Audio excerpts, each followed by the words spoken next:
A woman jogging notices a doll on the ground. As she reaches out to pick it up, a wolf-like figure suddenly attacks her. The scene shifts to two detectives, Nick Burkhart and Hank Griffin, who are observing women in the area when one of them unexpectedly transforms into a monstrous figure. Nick is confused and unsure if she is real or just a hallucination. Later, Nick and Hank go to the crime scene to investigate. There, Nick finds the victim's iPod, playing the song Sweet Dreams. At night, Nick returns home to find his Aunt Marie. After his parents' death, Aunt Marie raised him. As they talk outside, a monstrous creature attacks them. Nick manages to shoot and kill the creature, which then transforms back into a human. Aunt Marie, injured from the fight, lies on the ground. She tells Nick that his parents didn't die in a crash, they were killed. She then hands Nick an antique key and urges him to protect it. At the hospital, Aunt Marie regains consciousness and reveals that Nick is a grimm, a person with special powers who can see things others cannot. She tells him that if he wants more answers, he should visit her trailer. Nick heads to the trailer where he finds strange books and weapons. Just as he's looking through the books, his girlfriend, Juliet, arrives, so he quickly closes the book and leaves with her. The next day, Nick and Hank investigate a missing girl who was last seen walking to her grandparents' house. They follow her route and find boot prints leading them to a house where Nick witnesses a man transform into a wolf-like creature. Nick believes the man is responsible for the girl's disappearance and attacks him. However, when backup arrives, no evidence is found. That night, Nick returns to the man's house, keeping an eye on him. The man eventually confronts Nick, and after a brief exchange, invites him inside for a drink. The man, Monroe, reveals that he's a bloodbad, a creature from Nick's Grimm books known as the Big Bad Wolf. Monroe shares that Grimms have written about his kind for centuries. Nick, still trying to understand everything, asks Monroe for help in finding the missing girl. Monroe hesitates but agrees, using his bloodbad abilities to track her scent. They go to a house where the girl is being held. Nick calls Hank for backup, and together, they confront the kidnapper, who claims to be a postman. They find no direct evidence linking him to the crime, but as they're about to leave, Hank hears a song he recognizes from the missing girl's iPod. They return to the house, now in the dark, and the kidnapper attacks them. Hank shoots him, and as the man falls, he transforms back into a normal human. Before he dies, he calls Nick a grimm. The detectives then search the house again and find the missing girl locked in the basement. Later that night, when Nick visits Aunt Marie, the same girl from earlier appears again, trying to inject Aunt Marie. Nick intervenes, and the needle ends up in him, causing him to lose consciousness. The girl then meets with Captain Sean Renard, the captain of the Portland Police Department, revealing that they're both involved in a larger plot against Aunt Marie and Nick. A couple, Rocky and Gilda, sneak into an empty house while the owners are away. They drink beer, eat food from the fridge, and head to the bedroom. Suddenly, a car pulls up. The guy looks out the window and sees someone approaching, so he panics, and they decide to escape through the window. The girl jumps out first, but just as the guy is about to follow, a creature attacks him. The girl runs away in horror. Nick later learns from a doctor that traces of PHTX3 neurotoxin, commonly found in spider bites, are in his blood. The doctor advises him to visit the hospital if he feels feverish. Nick and Hank review CCTV footage to identify the girl who attacked Nick, but her face is unclear. In the next scene, Gilda is at the police station to file a report on her boyfriend's disappearance. She leads Nick and Hank back to the house where it all happened. There, they meet the owners, Frank and his wife, Diane, who demand that the intruders be caught. While investigating, Nick notices a strange claw in the glass. Nick later visits Aunt Marie in the hospital, where she tells him that it is now his responsibility to hunt dangerous Wesson, just like his ancestors. She also warns him about a secret group, the Reapers, that recently attacked her. She urges Nick to keep the trailer's existence a secret. Before she can say more, her health worsens, and a nurse asks Nick to leave. Nick and Hank return to the house to question Barry, Frank's son. Nick notices Barry's face briefly transform into a bear. Later, Nick visits Monroe, who identifies the claw as belonging to a Jaeger bar,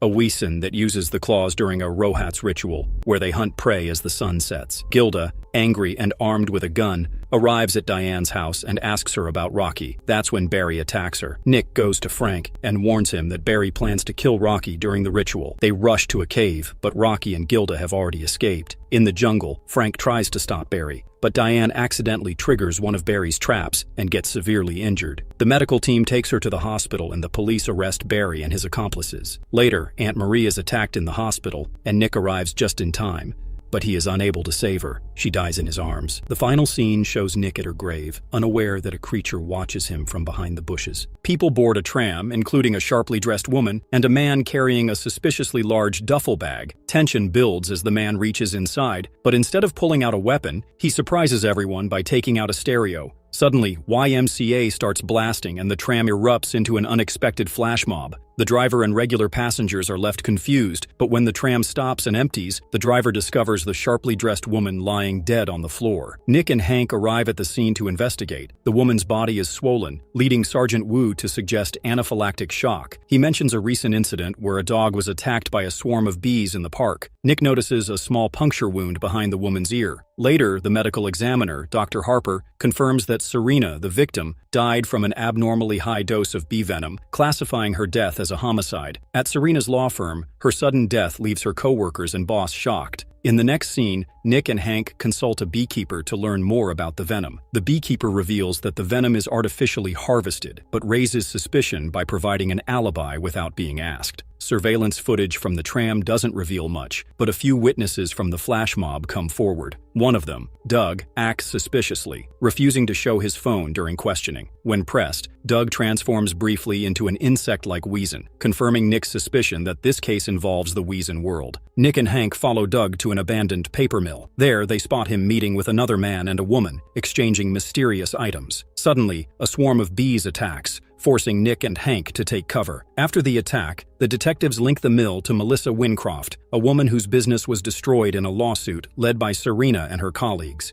Nick identifies Melissa as a mellifer, a bee-like Wesson who can communicate with bees and use them as a warning system. It becomes clear that Melissa is targeting Serena's colleagues for revenge. Adeline Shade, the final target, is in protective custody, and the tension rises. Nick realizes that Adeline is the Hexenbeast who attacked his aunt, leading to a confrontation filled with distrust. Meanwhile, Melissa and her accomplice, the beekeeper, find them and use bees to corner Adeline. Melissa tells Nick that she's trying to protect him from a bigger threat.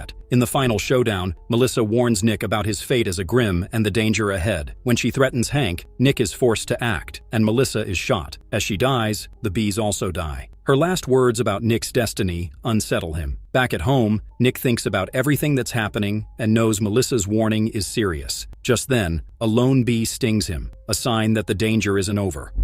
A terrified woman smashes her hand through a glass window and flees into the night, pursued by unseen terrors. She sprints across a bridge, reacting in panic to phantom images of a tentacle-like monster and a buzzing saw blade. Suddenly, a car strikes her. The driver, Kent, rushes to help, but another man appears and calmly instructs him to call 911. The man touches the woman's cheek, and in a chilling moment, she whispers for him to kiss her. Instead, he kills her. By morning, detectives Nick and Hank arrive at the scene. Kent, treated for minor injuries, recounts the accident and describes the mysterious man who disappeared. As the detectives examine the woman's body, they notice unusual injuries on her arms, suggesting she was fleeing from something far worse than the car accident. Meanwhile, a man enters an empty hotel room carrying a briefcase. On a phone call, he cryptically assures someone that he will notify them when it is done. A report about a previous encounter with a Grimm and a Reaper flashes on a newspaper, revealing the Reaper's identity and setting the stage for the conflict ahead. Later, Dr. Harper informs Nick that the woman's cause of death doesn't match the accident. She identifies signs of asphyxiation, pointing to foul play. Hank discovers the victim is Faith, a woman who lives with her abusive husband, Roy. When the detectives visit Roy at work, he denies any involvement in her death, claiming they argued the previous night over her social media activity and that she stormed out. Despite having no alibi, Roy insists he was waiting for her to return. As Nick and Hank investigate further, they uncover a troubling social media post from Faith that leads them to a bed-and-breakfast hotel near the bridge where she was killed. The owner, Billy, appears friendly but holds a dark secret. Billy recalls Faith's visit and mentions she seemed distressed. Sensing something supernatural, Nick grows suspicious. Later, Billy is shown consuming a dead toad, revealing his Wesson nature. The investigation takes a darker turn as Nick and Hank uncover a disturbing pattern of missing women linked to Billy. Their findings reveal that in other cities,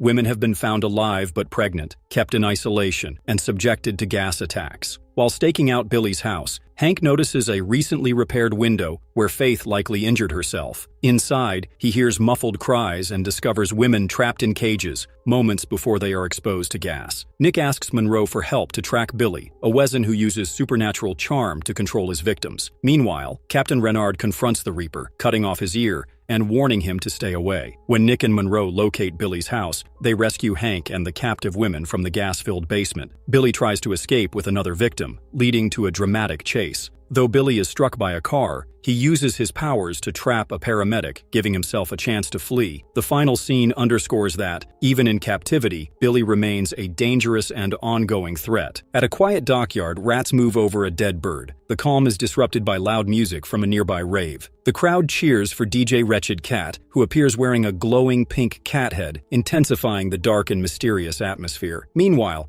in a quiet music room, teacher Paul Lawson conducts a lesson with his students. When Brimley, one of the students, plays the wrong note, Lawson stops the class to correct him. Later, as Lawson walks to his car, he is enveloped in darkness and a swarm of rats suddenly surrounds his car, triggering a panic. The next morning, Assistant Principal Grace Kaplan discovers his body in the school parking lot and calls the police. Nick and Hank arrive at the scene, where Grace explains how she found Lawson's body upon arriving at school. Sergeant Wu discovers rat cages marked with the name Geiger Pest Control, leading the detectives to question Lawson's students, Carter, Sarah, Marvin, and Trey, all from affluent backgrounds. During the questioning, Carter mentions Roddy Geiger, a former student now working at his father's pest control business.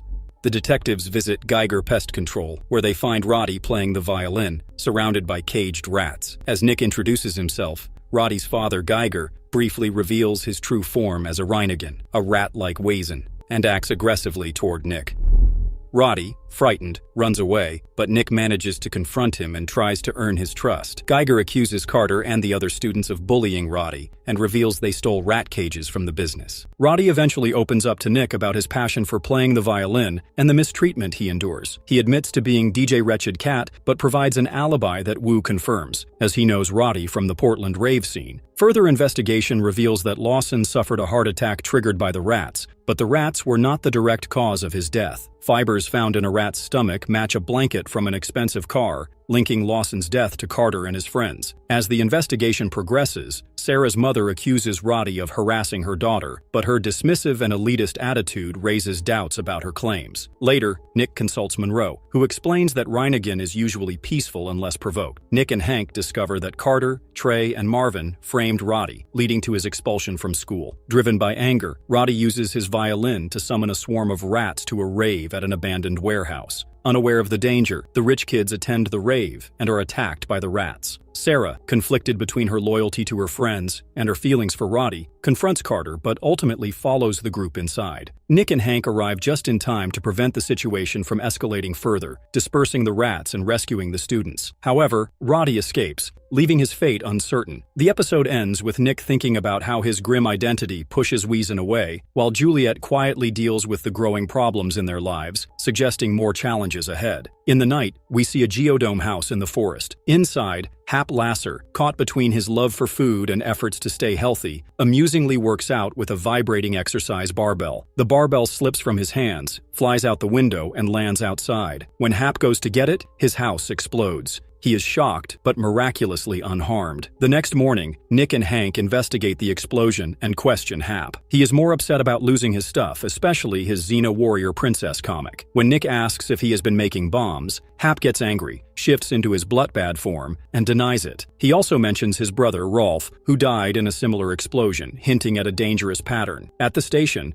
Hap calls Monroe, his old friend, and asks if he can stay with him. Nick questions Hap about possible suspects, but Hap says he's a nice guy who gets along with everyone, even people he owes money to. Monroe, Nick's Bloodbad friend, arrives at the station and admits he knows Hap from a treatment program. Nick asks Monroe to watch over Hap. Meanwhile, a mysterious biker checks the explosion site, looking at a broken gas pipe and a family photo. Nick and Hank investigate Hap's debts and Rolf's death, but find no clear leads. Monroe takes Hap to his house, but Hap notices Monroe seems uneasy. Monroe tries to reassure him, but remains on edge. Nick visits Monroe's house, but is attacked by a biker, who turns out to be Angie, Hap's sister, and Monroe's ex. Angie is angry at Nick for being a grimm, but Monroe steps in to calm her down. She tells Nick that Hap made her his insurance beneficiary, which makes her look suspicious. Angie gives an alibi, but Nick doesn't believe her. That night, Monroe and Angie go on a Bloodbad run, falling back into old habits. The next morning, Monroe wakes up in the woods with Angie and is shocked to see blood on their hands, proof of a hunt. Meanwhile, Hap answers the door to an assassin disguised as a delivery man and is fatally shot. Nick, Hank, and Monroe investigate and discover a link between Angie and Orson, an arson investigator who is a Bauerschwein, a pig-like Wesen. Orson believes Angie killed his brothers, which makes him angry and vengeful. In a tense showdown,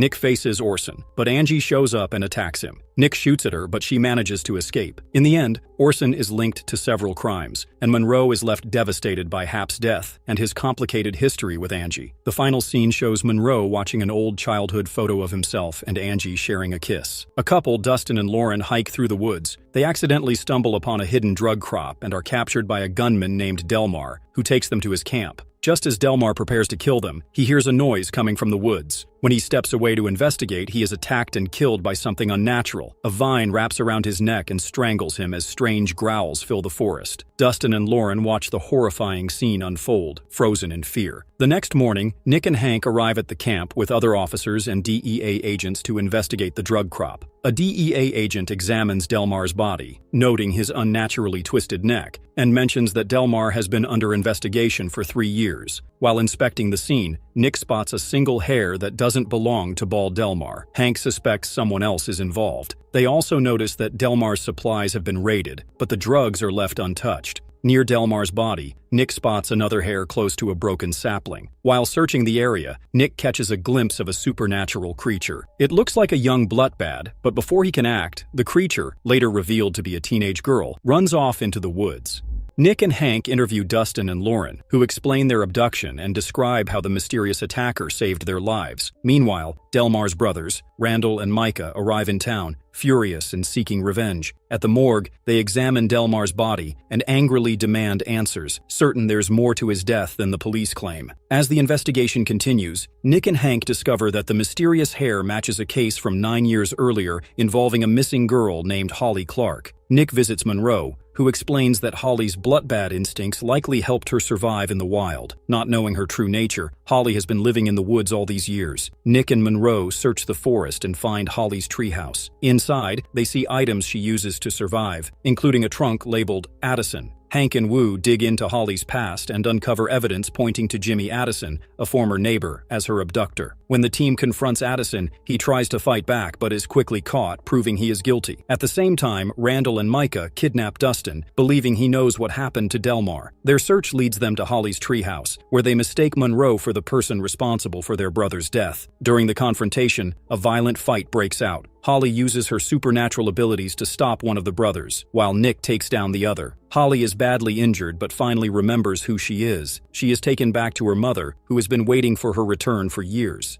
A few days later, Captain Renard announces Holly's recovery during a press conference. Holly also identifies Addison as the man who abducted her 9 years earlier. The episode ends with justice being served as Addison is held accountable for his crimes. On a tense night, Judge Logan Pattinson sits in his upscale study. Suddenly, an intruder smashes through the window and violently attacks the judge. The attacker, who seems immune to pain and incredibly strong, survives gunshots and keeps pounding the judge. Later, Sergeant Wu and his partner find Judge Pattinson's body in his house. The attacker, later identified as Stark, retreats to a secluded spot to treat his wounds. He casually removes a bullet and tosses away his severed hand, which regenerates, revealing he's not human. Nick and Hank are called to the crime scene, and Police Chief Renard joins them. A clue at the scene, a gavel with fingerprints, leads them to another body, a man with a missing hand wearing a woman's watch. As they dig deeper, they realize the murders are all connected. Nick turns to Monroe, his friend who knows a lot about the Weazen world, for help. Monroe notices that the time and date on the watch are fixed, pointing them to Assistant District Attorney Mary Robinson. When they go to check on Mary,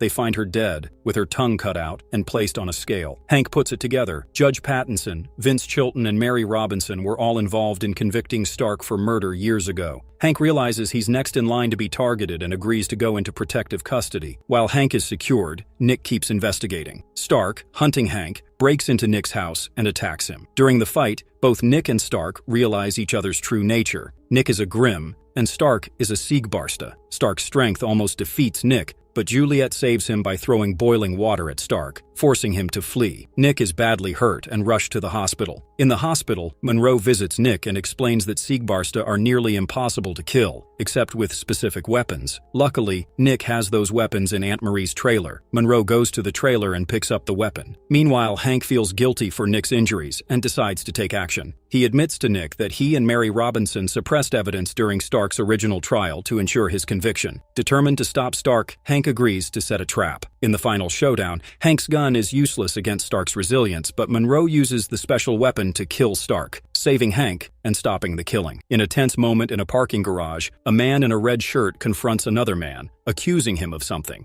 As the man in the red shirt chases him deeper into the garage, he hears a strange noise. Turning around, he faces a terrifying figure, who kills him in the confrontation. In a shocking twist, the man's body rapidly ages, looking like he's in his 70s before the attacker dumps him in a dumpster. By morning, when the garbage truck picks up the body, it's young again. Detectives Nick, Hank, and Wu are called to investigate this strange murder. The man in the red shirt is identified as Drake. The investigation leads them to his apartment, where the landlord mentions a fight between Drake, his neighbor Mason, and his girlfriend, Natalie. They find out that Drake has a history of domestic violence, and Natalie has run away from the scene. When they find Natalie, she tells them that a man named Marty, a downstairs neighbor, tries to help during the fight but leaves when Mason shows up. She thinks Mason might be involved in Drake's death, though she admits Drake has many enemies. The investigation focuses on Marty, a quiet, timid man who doesn't seem like the type to fight Drake. But Marty turns out to be a Mauserts, a harmless, mouse-like weazen. Monroe, Nick's bloodbad friend, explains that Mauserts are peaceful, unlike Mason, who is a Lausenschlange, a dangerous snake-like wizen. Monroe warns Nick that when a Mauserts and Lausenschlange clash, it's never good for the Mauserts. Meanwhile, Juliet notices a man and a woman taking pictures of her from an orange car. When she approaches them, they drive off. She tracks them down and finds a terrified woman. The mystery deepens when Monroe is attacked during a clock repair appointment, and he wakes up to find a cryptic red scythe symbol painted on his car. As more people are killed, Marty's hidden anger toward Mason comes to light. Marty, overwhelmed by his emotions and seeing his abusive father in every reflection, kills Mason. He loses control and runs through his warehouse, with Nick and Hank chasing him. Surrounded by mirrors that confuse him, Marty lets Natalie go, but is filled with grief and guilt. Later, Nick visits Monroe, who explains that the scythe symbol is a warning from the Reapers. Even though Nick is worried, Monroe stays loyal and ready to help him face the dangers of the Weazen world. A tense chase unfolds in the forest as two young men, Stephen and Kevin, are pursued by strange, grotesque creatures with pointed noses. Stephen, injured, falls into a river, and Kevin is captured. As Stephen's body floats downstream, a crow begins pecking at his eyes. Back home, Nick struggles with the secret of being a grimm and the danger it could bring to his girlfriend, Juliet. Monroe, his Weazen friend, advises him not to tell her, saying that humans wouldn't understand these creatures. Nick's focus shifts when Stephen's body is found. The detectives notice strange puncture marks on his neck, which suggest he lost more blood than the river could explain. The coroner confirms that Stephen lost 7 pints of blood before drowning. The investigation leads them to a P.O. box registered to Stephen, but it leads to no answers. However, a young girl wearing a necklace like Stephen's points them to Gracie, who knew him. Gracie is devastated by Stephen's death and tells the detectives that the last time she saw him, he was at a free clinic. At the clinic, the doctors claim Stephen only needed treatment for a spider bite, but things take a darker turn when a man is caught transporting human organs and blood. Nick and Hank dig deeper into a dangerous underground world and discover a human organ trafficking ring run by Dr. Levine, a sinister doctor. Monroe helps by going undercover to get a human gallbladder for the illegal organ market. The blood from the accident matches Stephen's, and Nick suspects that street kids are being targeted. After having dinner with Gracie and her brother Hanson, more missing kids are found, leading the team to a dangerous confrontation at a trailer where human organs are being dried. The investigation reaches its climax with a violent shootout at a house connected to the trafficking ring. Dr. Levine is confronted by Nick, but escapes into the forest. In the final struggle, she falls into a fire pit. Meanwhile, Renard receives a disturbing package containing the ear of a Reaper, signaling that Nick's actions are attracting powerful enemies. In an art gallery, a man named Ryan talks on the phone. He notices a woman and approaches her, offering her a drink. She declines, saying she has to leave. As she exits, he follows her and convinces her to come to his apartment. Once there, he tries to seduce her, but she becomes uncomfortable and tries to leave. He attacks her, but she transforms into a spider-like creature, spits a white fluid into his mouth, and kills him. Afterwards, she leaves, and we see one of her fingers is severed. Nick and Hank arrive at the crime scene, where Sergeant Franco tells them the victim's name is Ryan, and his Rolex watch is missing. While examining the body, Nick finds a severed finger that begins to move. They take the body to Dr. Harper, who reveals that Ryan's organs were dissolved by a highly corrosive acid. At the police station, Sergeant Franco tells Nick and Hank about a similar case from 5 years ago in Phoenix. They examine photos of the victim, which match Ryan's condition. Hank reviews the toxicology report, finding spider venom in Ryan's system. Later that night in his trailer, Nick finds a picture of a spider-like woman in a book. In the next scene, the same woman who killed Ryan claims another victim in a similar way. The detectives review hotel footage and spot a blonde woman they believe is the killer. That night, Nick visits Monroe, who identifies the creature as a spinatod, a spider-like wezen. Monroe doesn't know much about them, but suggests someone who might help. The next scene shows the killer woman having dinner with her family. She gives her husband a Rolex watch, and they share a kiss. Monroe then takes Nick to meet Charlotte, an older woman who explains that spinatods rapidly age and need to kill young men to drain their life force and reverse the aging. Back at the station, Hank tells Nick they find Ryan's Rolex. This leads them to Washington Middle School, where they meet a young girl, Sally Marcinko, who says she got the watch from her father. They visit Sally's home and arrest her father, John Oblinger. At the house, Hank notices Sally's mother, Lena, has an injured finger. When asked, she says she cut it while working in the kitchen, but it's healed. At the station, Nick learns that the severed finger found near Ryan's body matches Lena's fingerprints, revealing her as the killer. They rush to her house, but she's already gone. Sergeant Franco informs them Lena's car was found at River Place Marina. At the marina, Lena is on a boat with another man. Nick and Hank arrive, and Nick searches the boat. Lena ambushes him, but Nick fires at her, forcing her to flee. Nick chases her down and traps her in a fishing net. In the final scene, Lena is in jail, and her body starts to age rapidly. An elderly man searches for his dog outside his house. Suddenly, a creature attacks him. He retaliates, but ends up attacking his wife, killing both of them. The creature then begins eating them. Meanwhile, a group of people on horseback arrives, calling out the name Dimitri. The creature tries to escape, but is soon captured by the riders, who drag it away. The detectives and police arrive at the crime scene, where Sergeant Franco informs them that the victims are Ed and Lois Weller. Ed was a retired lumber executive who recently took early retirement. As Nick and Hank examine the scene, they suspect a wild animal attack. Outside the house, they find numerous horse tracks, and Nick discovers a saddle, which he takes for further investigation. Hank later tells Nick that the blood at the scene matches a man named Dimitri Skantos. Dimitri has a criminal record and was recently released on probation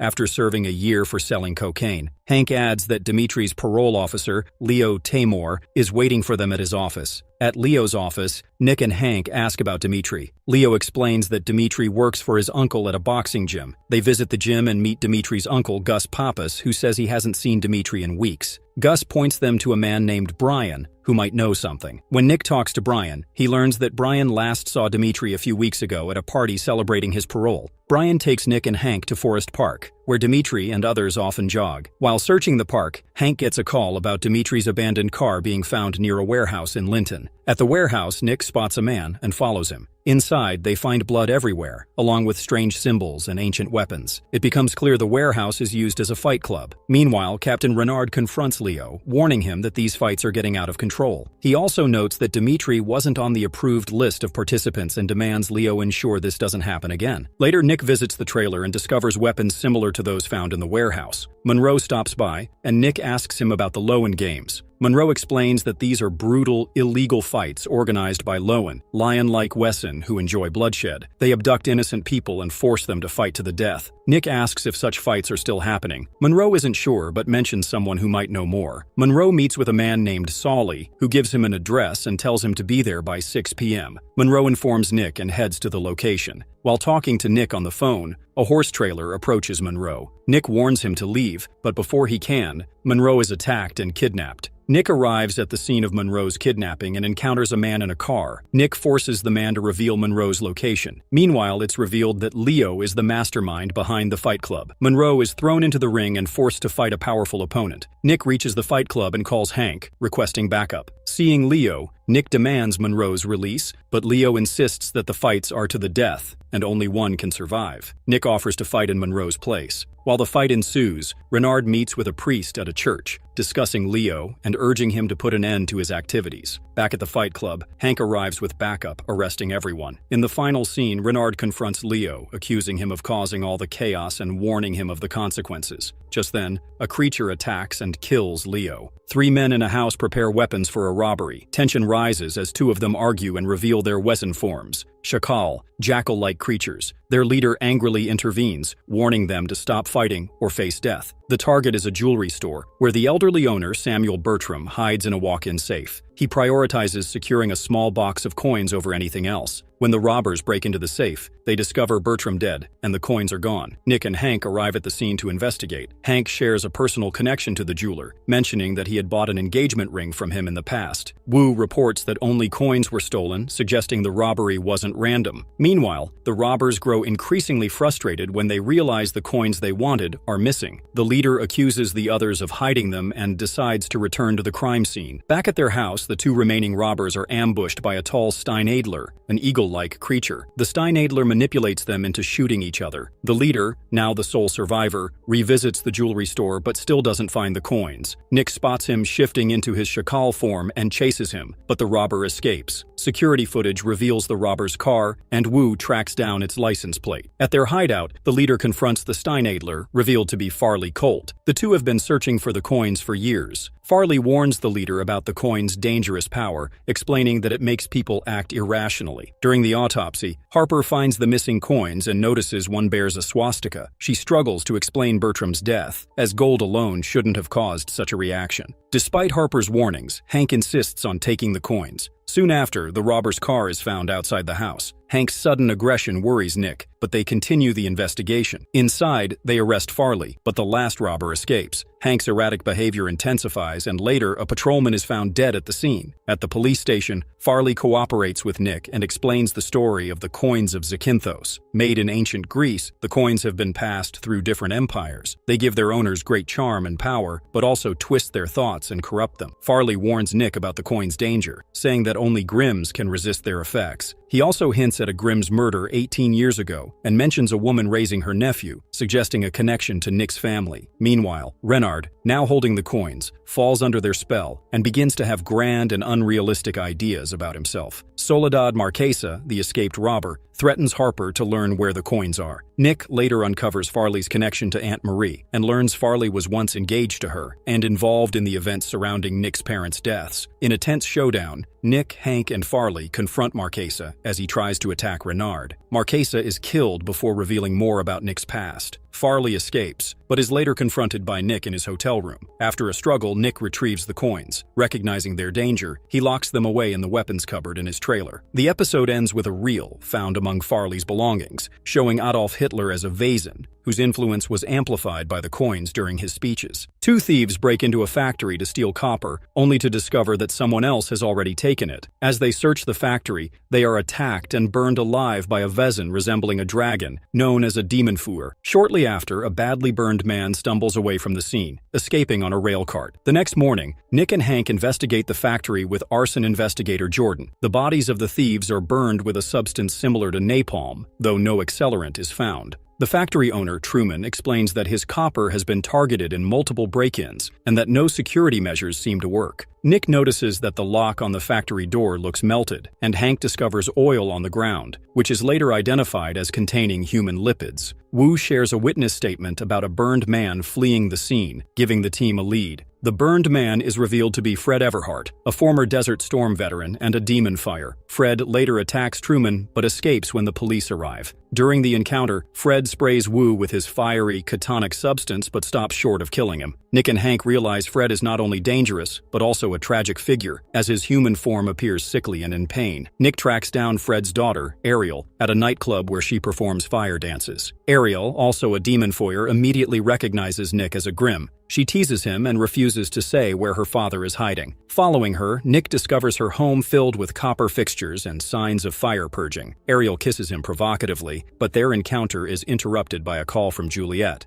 creating tension between Nick and his girlfriend. Research reveals that Demon Foyer has a lineage connected to dragons, and their lairs are often filled with copper and bones. Ariel later lures Nick into a trap by kidnapping Juliet and taking her to the lair to help her dying father. Ariel manipulates Fred by convincing him that Juliet is his mate, pushing him to protect her. Nick turns to Monroe for help in rescuing Juliet, and the duo heads to the lair. Monroe frees Juliet while Nick confronts Fred. In a heated fight, Nick is forced to kill Fred in self-defense. Ariel survives the ordeal and emerges from the lair, furious but alive. The episode ends on a tense note. Nick and Juliet's relationship remains strained, with Juliet questioning whether she can handle the dangers of Nick's life. Nick reflects on his Aunt Marie's warning to let Juliet go, leaving him with doubts about their future together. Renard pushes Adeline to cast a love spell on Hank as part of his plan to manipulate Nick. Although hesitant, Adeline follows his orders and uses a vial of blood provided by Renard to prepare the spell. Meanwhile, Juliet, still unsettled by recent events, asks Nick to teach her how to shoot. Their conversation is interrupted by a nervous refrigerator repairman who awkwardly apologizes for spreading rumors about Nick being a grimm. He offers a gift as an apology, amusing Juliet, though Nick brushes it off with a made-up explanation. Elsewhere, two Wesson addicts take a drug called J, which boosts their confidence and makes them aggressive. High on J, they storm into a spice shop owned by Freddy, a Fuchsbau. After Adeline finishes her shopping and leaves, the addicts demand more J from Freddy. Under pressure, Freddy directs them to the basement, but sets off the alarm to scare them away. As the addicts flee with the drug, one of them shoots and kills Freddy. Nick and Hank take on the case, and Nick calls Freddy's sister, Rosalie, to break the tragic news. Rosalie, who is initially composed, agrees to meet Nick at the shop. When she sees the scene, her grief overwhelms her, and she unintentionally shifts into her Wesson form, revealing her true identity to Nick. Though wary of him as a grimm, Rosalie decides to help with the investigation, offering to figure out what the addicts stole. Meanwhile, Adeline visits Hank with cookies laced with the love spell. Unaware, Hank eats them, triggering the spell. At the spice shop, Monroe helps Nick identify J as a dangerous and addictive drug. Rosalie and Monroe bond over their shared Wesson nature, and Rosalie expresses her determination to find the people who killed her brother. That night, the addicts break into the shop again, forcing Rosalie to hide.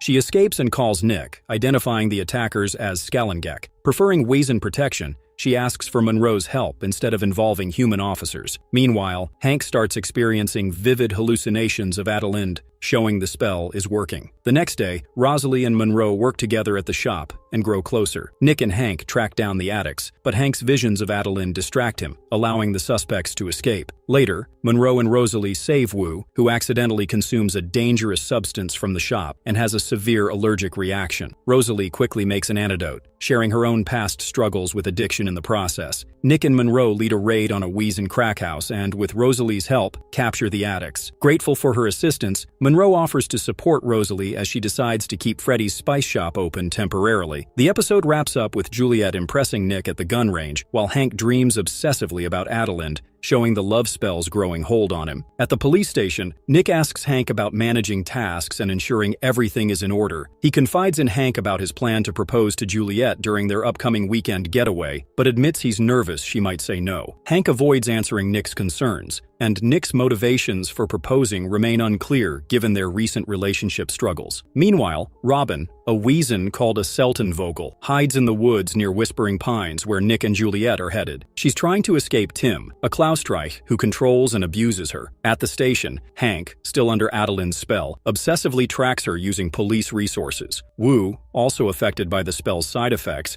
begins acting strangely, even eating paper clips. Nick and Juliet reach their cabin and stop at Robin's house for directions. When Tim answers the door, Nick notices his hostile attitude and the Wesson transformation. Juliet is also unsettled by Robin's fearful appearance. Later, Juliet witnesses Tim forcefully pulling Robin back inside, and Nick calls the local sheriff for help. Unbeknownst to them, the sheriff is Tim's cousin and part of the abuse. Inside, Tim is forcing Robin to ingest a strange mixture to make her produce a valuable golden egg in her throat, a unique trait of Seltenvogel Wesson. Back in the city, Hank's obsession with Adeline grows and he starts stalking her, even threatening a visitor at her apartment. Meanwhile, Nick consults Monroe and Rosalie, who explain the rarity of Robin's Wesson and the high value of the golden egg. They warn Nick that once the egg is taken, Robin will no longer be of any use to Tim. At Whispering Pines, Nick and Juliet see Robin trying to escape after drugging Tim's tea. Nick follows her into the woods but arrives too late. Tim catches her and drags her back inside. When Nick confronts Tim, he rescues Robin and takes her to his cabin, where she reveals the sheriff's involvement. Tim and the sheriff soon storm the cabin, forcing Robin to run into the woods. Nick chases after her while Juliet hides. In the woods, Robin collapses and begins expelling the egg. With Rosalie and Monroe guiding him via FaceTime, Nick performs a makeshift procedure to safely remove the golden egg. Tim and the sheriff arrive demanding the egg. Nick distracts them by throwing the egg into the air, subduing the sheriff while Tim escapes. During the chase, Tim trips and the egg shatters, leaving him devastated. Nick arrests him. Back at home, Nick finally proposes to Juliet, but she turns him down, citing his emotional distance and secrecy. Meanwhile, Hank goes on a date with Adeline, and the spell's grip on him tightens. In the trailer, Nick searches for something the mysterious key might fit. Frustrated, He accidentally spills ink on the key, revealing hidden engravings when he presses it to paper. Meanwhile, Renard is held at gunpoint by Woolsey, a subordinate of his cousin, Anton. Taken to an abandoned building, Anton demands the key and warns Renard that their family will retrieve it by force. He fights back, killing Anton and Woolsey, asserting control over the situation. Later, Nick and Juliet head to a double dinner date, where Nick is shocked to see Adalind with Hank. Adalind plays the perfect date, charming Juliet, while Nick struggles to hide his discomfort. When Adalind excuses herself to take a call, Nick follows and warns her to stay away from Hank. She dismisses his concerns, insisting her relationship with Hank is genuine. After a tense exchange, Nick vents his frustration, but Hank interrupts with a call about a new crime scene. Elsewhere, Renard visits Catherine, who asks if her debt will be cleared once Adelind's plan succeeds. Renard assures her that rewards will come to those who help,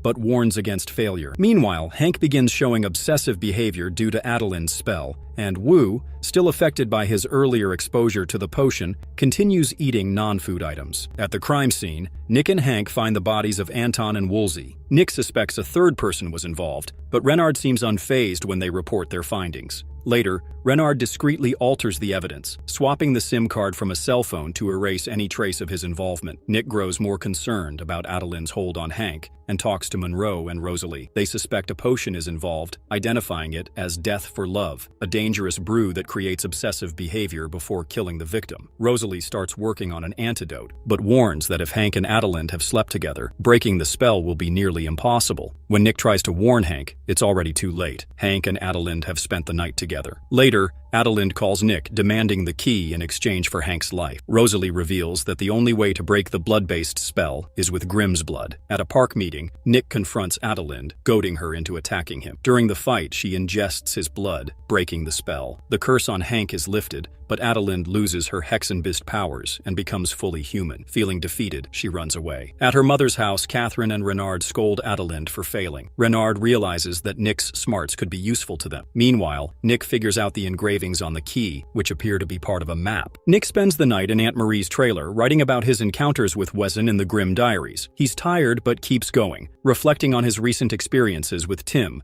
the Klaustrich, and Claire. Meanwhile, in Washington, a Weason on the run transforms and hides, narrowly escaping a tracker. Soon, a second Weason arrives, sniffing the air and tracking the first one. The CIA logo on a pillar hints at something bigger going on. In St. Louis, the fleeing Wesen, Ian Harmon, contacts someone about catching a bus to Portland. A tracker bursts into his room, and Ian kills him in self-defense. Before he dies, Ian notices a mark on the tracker's hand, 2 interlocking diamonds. The next day, another tracker finds Ian's note and follows him to Portland. At a bus depot, Ian narrowly escapes another attack, but he's injured and loses his backpack. In Portland, Renard comes home to find the new tracker, Edgar, waiting for him. Edgar works for the Virat, a group connected to the 7 royal families, and he's hunting Ian, a leader of the resistance. He pressures Renard to help, threatening consequences if he refuses. Renard doesn't like Edgar's authority but agrees to cooperate. The next morning, Hank, now clear-headed, picks Nick up for work. Hank is relieved that his relationship with Adalind is over, and he mentions how strange it was to wake up with Rosalie and Monroe in the room. They discuss a shooting at the bus depot, where Wu gives them details, including a witness who describes Ian's backpack. At the spice shop, Ian finds refuge with Rosalie, but she attacks him at first, only to realize he's a former lover and leader of the resistance. Despite his injuries, Ian refuses to go to a hospital, fearing the Virat. Rosalie calls Monroe for help, and together they remove the bullet. Monroe is uneasy about Ian's past with Rosalie, and what his presence in Portland means for the Virat's growing influence. Nick and Hank investigate the bus depot and link Ian to the murder of a bartender at a nearby bar. They don't know Edgar set it up to frame Ian. Meanwhile, Edgar pressures a camera store owner, Reginald, to betray Ian. Rosalie goes to the store to arrange new papers for Ian, but Reginald tips off Edgar, leading to his murder. Edgar then uses Rosalie as bait to lure Monroe and Ian. At the spice shop, Edgar holds Rosalie at gunpoint, threatening to kill her unless Ian is handed over. Monroe arrives with Ian, followed by Nick, who distracts Edgar. Rosalie takes the chance to incapacitate Edgar using Weason powder, and Monroe subdues him in bloodbath form. Ian, knowing the Virat won't stop hunting him, kills Edgar despite Nick's protests.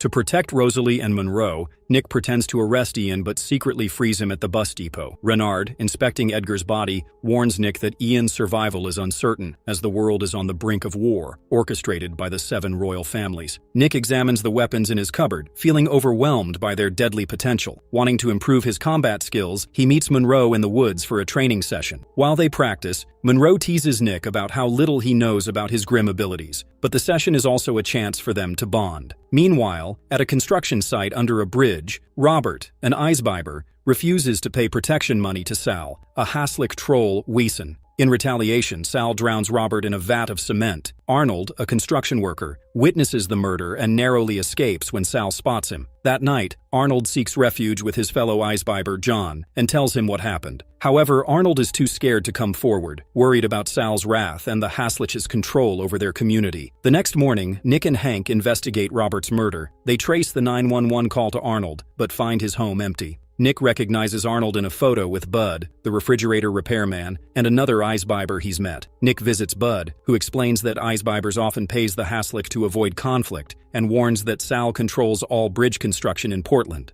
Bud agrees to help Nick find Arnold. At home, Juliet pushes Nick to invite Monroe to dinner to thank him for saving her life. Monroe is excited but nervous, as neither he nor Nick can fully explain their friendship without revealing the truth about Wiesen. Over dinner, they try to cover up their story, blending bits of truth with lies, but Juliet is left bemused, though she appreciates Monroe's charm.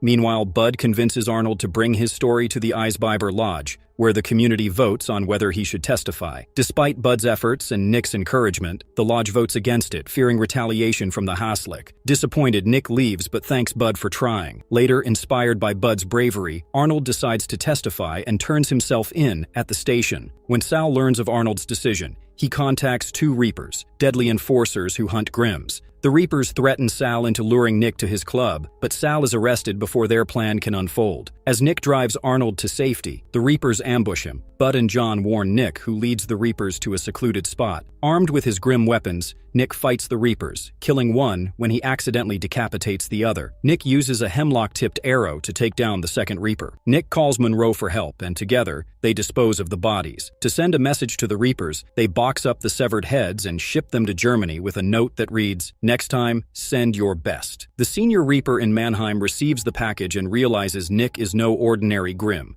Back home, Nick finds his living room filled with pies, quilts, and flowers. A heartfelt thanks from the Eisbibers for standing up to Sal. Touched, Nick downplays his actions, saying he was doing his job while Juliet looks on, amused but curious. Images of Arthur and Lucinda, a joyful couple on their wedding day, are displayed. However, things quickly take a dark turn when Arthur loses his money after an investor named Adikoff steals it. Desperate, he seeks help from Spencer, his wife's godfather, and later turns to Lucinda's stepmother, Mavis, for financial assistance, but she refuses. Tensions rise when Spencer transforms into a bat-like Wiesen, a Murcielago, and soon after, Mavis is found dead at the bottom of the stairs, her body showing signs of an attack by a creature. Nick, still haunted by the deaths of his parents, discusses the case with Juliet and agrees to dig deeper. The next morning, Mavis's daughters, Tiffany and Taylor, find her body. The investigation reveals no signs of forced entry, but broken glass and blood suggest a struggle. Mavis had recently spoken about Arthur's financial troubles and had been suspicious of him, thinking he might be hiding something. Spencer is also tied to the case, as Mavis had always disliked him despite his long-standing presence in their family. Juliet contacts Arnold Gubser, a detective from Nick's parents' case, to get more information about an accident that was later reclassified as a homicide, with 4 suspects, 3 of whom Nick recognizes. Meanwhile, Nick and Hank investigate Arthur and Lucinda, but find no clear evidence linking them to Mavis's death. The case takes another turn when Spencer shifts into his bat form, revealing his Wiesen identity. Arthur and Lucinda deny any involvement, but the tension grows. As the investigation continues, Lucinda, who initially seems innocent, confesses that Spencer has been protecting her for years. Spencer admits his obsession with Lucinda and reveals that he killed Mavis and Tiffany, blaming them for mistreating her. Meanwhile, Nick and Monroe use a siren to stop Spencer's high-pitched attacks, which they learned about from Monroe's research on Murcielago Wiesen. Spencer confesses to Nick and Hank, but his true plan is to use the confession for an insanity defense. Spencer manipulates the situation further, warning Nick about Lucinda and claiming she'll inherit everything once her sister Taylor is dead. Nick and Hank rush to protect Taylor, but it's too late. Lucinda, in her bat form, kills Taylor before they can intervene. As Lucinda tries to escape, Nick and Monroe use the siren to trap her, but the glass around her shatters, allowing her to escape. In the final confrontation, Lucinda is killed by Spencer, who later meets his end at her hands. Nick realizes that the siren was the weapon all along, and Renard agrees with his conclusion. Back at home, Nick reflects on the events with Juliet, who apologizes for reopening old wounds, and he reassures her. The episode ends with Nick looking at a photo of the final suspect in his parents' death. Two boys, David Gimlin and Michael Patterson,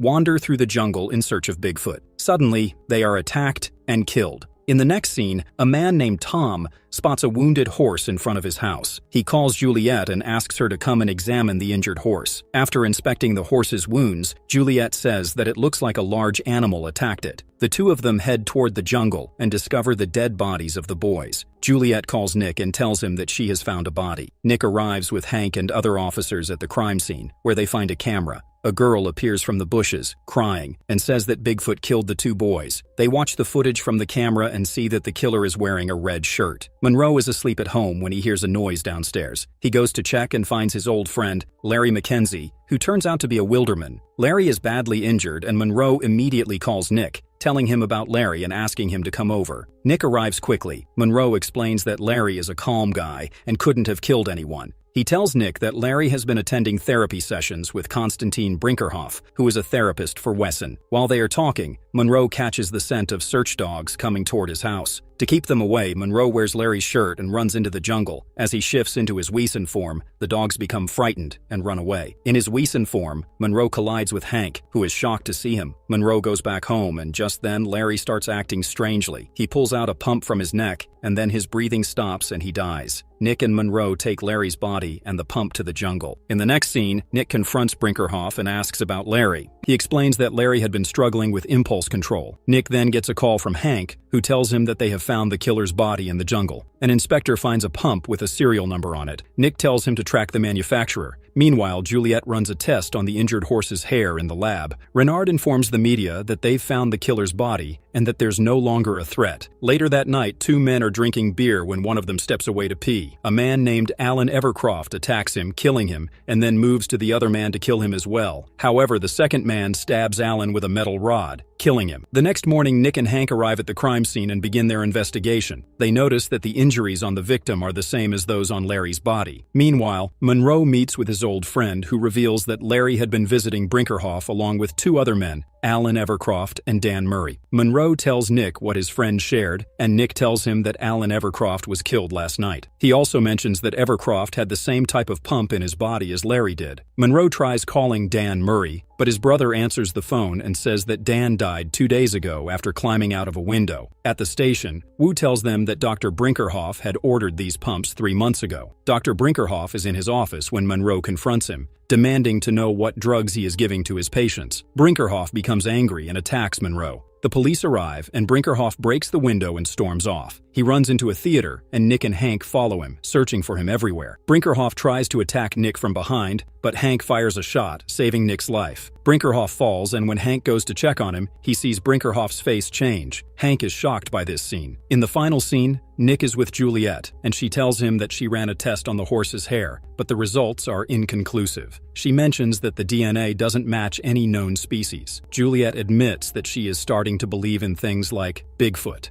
In a restaurant, Nick and Monroe discuss Hank's condition. Nick says Hank is still in shock from what he saw. Monroe adds that Hank was freaked out when he saw him in bloodbath form. As they leave the restaurant, a man named Nathaniel Adam takes their picture. He calls someone and says it's time for him to come to Portland. At the station, Hank asks Nick what he's doing, and Nick tells him that Interpol has sent a file on Akira Kimura, one of the men responsible for Nick's parents' deaths. Nick explains that Kimura is the one who sold the gold coins to Sam Bertram. In the next scene, Akira Kimura arrives in Portland and is welcomed by Adam. He tells Kimura that Marquesa was involved in a jewelry store robbery where the owner, Sam Bertram, was killed. During the autopsy, 3 gold coins were found in Bertram's stomach. Adam shows Kimura pictures of Nick and Hank, saying these are the detectives handling the case. After Kimura got all the information from Adam, he killed him. Meanwhile, Adeline takes her cat to Juliet, who attacks her.